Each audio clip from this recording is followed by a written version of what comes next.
more discourse about Invincible. I'm gonna be quick about this one.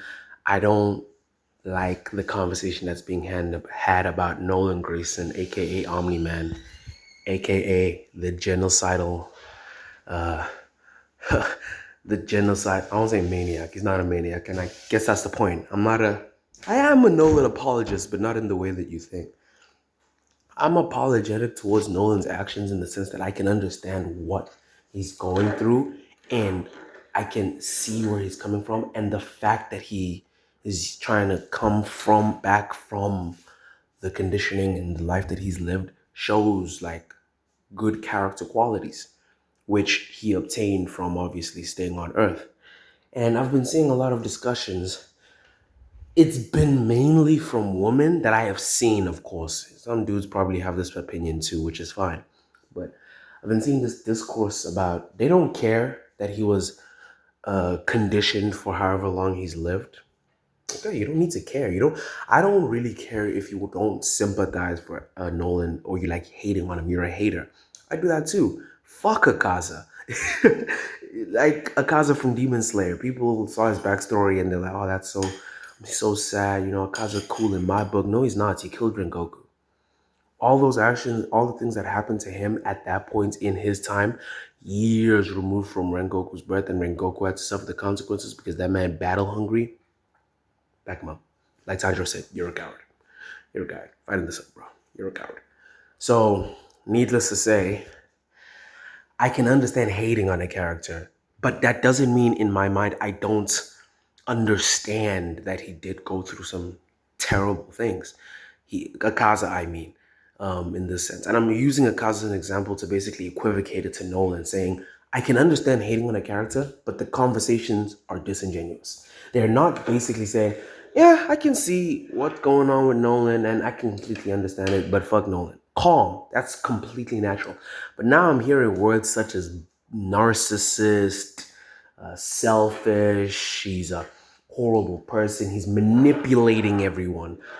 And remove the comics for a second and just look at it at face value, that is not it at all. Newest episode came out and they're talking about oh, you're selfish for trying to go apologize to Debbie. He was doing it for himself. I feel like we weren't watching the same episode because when Mark told him that, and then he did go to Debbie's place, but he did not enter Debbie's place and was getting ready to leave because, and he even said, Mark told me that coming here to apologize to you was selfish. I can leave. He literally is literally on some, I'm realizing that the decision I'm making is more so for me. And so push come to shove, I'll leave if you need me to. That's not selfish. That's not selfish.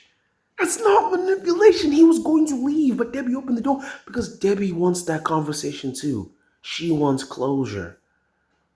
Otherwise, she would have let bro leave. She wants closure. And let's put this into perspective. People don't like the conversation no one's having either about, oh, like this man threw 20 years of Debbie's life away for nothing, treated like it was nothing. You know, just completely switched, completely abandoned. Oh, you're not human. You're a cheap copy. If I was supposed to change you, I failed. She's saying that out of rage. I'm not even mad at Debbie for saying that. The scene, Debbie herself, everything about that scene was amazing, immaculate.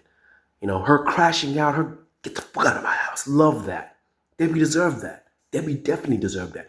No one, and I repeat, no one's hating on Debbie's emotions and how she feels in this moment. I support you. I support you, bro. I support Debbie 100%. It's just, again, the conversation outside of the show when we talk about the individuals that are Nolan haters. They're talking about I can't, like they're having the same exact, they don't have our perspective. Debbie doesn't have our perspective. She just has the perspective of her life. We do have Nolan's perspective. We literally get a flashback of Nolan's life, how he lived, what he went through, right? And we have the context that this man is way older than, you know what I'm saying, he looks, which is constantly, multiple times referred to, right? Like, simply put, I even did the math on this. The time Nolan spent with Debbie and obviously Mark and the people of Earth was 0.02% of his entire life. Well, that's just a number. What the freak does that mean? If I were to equivocate it to my current age, which I will not expose, just know mid-20s, this man spent a day and a half with Debbie and Mark. A day and a half. He spent a day and a half for the average middle-aged human. Not middle-aged, but like mid-20s human. He spent a day and a half with them. And that alone got bro depressed, got bro contemplating his life decisions, and actually made him an op of the Viltrumites in a day. Who are you meeting in a day that's going to change your entire life? And how you think and your conditioning and your perception of love and your perception of just kindness and all that in a day? Who do you know that can do that? Bring her or him to me. We need more people like those. Because apparently the people outside of the show are just, oh no, he's selfish, narcissist, this, that, and that. This man he's 1,000 years old. He spent what was, again, a day's worth of his life on Earth, and that changed him. And he was battling with 1,000+ years, 99.998. He spent that's the comparison. 99% of his life was Viltrum, was enslaving planets, was malice, was genocide. And the 0.002% was on Earth. And he had an internal battle. He didn't immediately start enslaving. He didn't immediately have to go. He was battling on what to say, how to say it. Him killing the Guardians of the Globe, tragic, terrible, horrible thing that he did. But understand, he had a mission. He had a mission that 99.998% of his life was about. Repopulating, getting things sorted. And in that 0.02, it got him fighting with his brain. I feel like we didn't watch season 1. That man, Nolan, was crashing out as much as Mark was. That man, Nolan, was not enjoying what he was doing, not just because for Mark, but just in general with everything. He was poker facing the mess out of that. And then Mark hit him with you dead. I'll still have you. He said that bar. What's 17 more years? I can always start again, make another kid. He wasn't kidding. That's less than a day.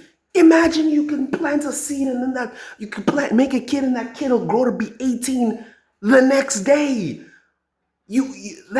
Psychologically, that literally. This video is too long. I'm gonna make this a YouTube video. I don't care.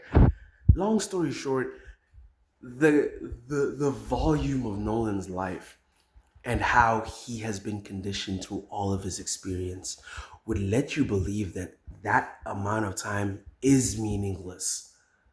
Guys, a day for you, if you spent a day with anybody, just a day, and you never saw them again, you'd forget about that person. Not because you don't care, you're not meaningful. We've all had those moments. For guys specific, like I'll speak for myself, I've had a day with someone who I'd hail as like, that was a great experience. It was like, you know what I'm saying, this lovely woman who, me and her, we did amazing things. We bonded, we connected, and just never saw her again. Bro, give me a few years, I'm forgetting about that person. Not in a terrible sense, not in the sense that I want to, but in the sense that, bro, what is a day to my entire life? Yet Nolan didn't. That it affected him. He's fighting his people that he has spent 99.99. I keep repeating myself. Needless to say, the Nolan hate is forced, or the Nolan hate is not fair. If y'all were hating for the sake of hating, calm. But y'all are hating, like, being hyper intellectualist about it. I was like, no, I already got Nolan as a character. He's a narcissist, a horrible person, a degenerate, this, then third manipulator. You know, he has his own malicious goals in mind. What? He's in desperate need of love.